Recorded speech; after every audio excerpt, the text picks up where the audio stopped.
معاشرے کو پرامن رکھنے کے لیے اسلام نے ایک خوبصورت حدود کا نظام جاری فرمایا۔ اسی طرح جانوں کی حفاظت کے لیے اسلام نے حد قصاص کا ایک نظام جاری فرمایا کہ اگر کوئی شخص کسی کو قتل کر دیتا ہے تو اس کے اوپر حد قصاص لاگو کی جائے۔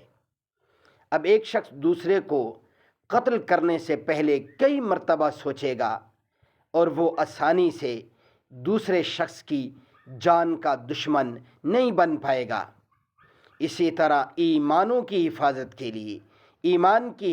کے لیے اسلام نے حد ارتداد کا نفاذ جاری فرمایا کہ جو شخص مؤمن ہے اور پھر وہ ایمان سے پھر جاتا ہے تو اس کے اوپر حد ارتداد جاری کی جائے۔ اسی طرح عقلوں کی حفاظت کے لیے اسلام نے حد خمر جاری فرمائی۔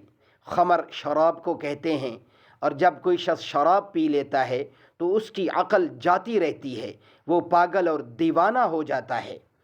تو اس لیے اسلام نے حد خمر کو جاری فرما کر کے عقلوں کی حفاظت فرما دی ہے۔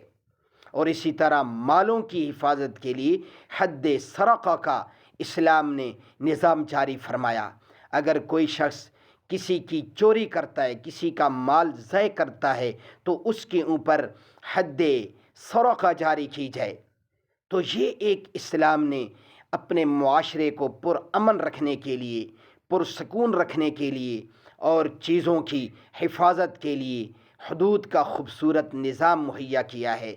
اگر معاشروں میں یہ نظام قائم ہو جائے تو معاشرے خود بخود امن و آشتی کا گہوارہ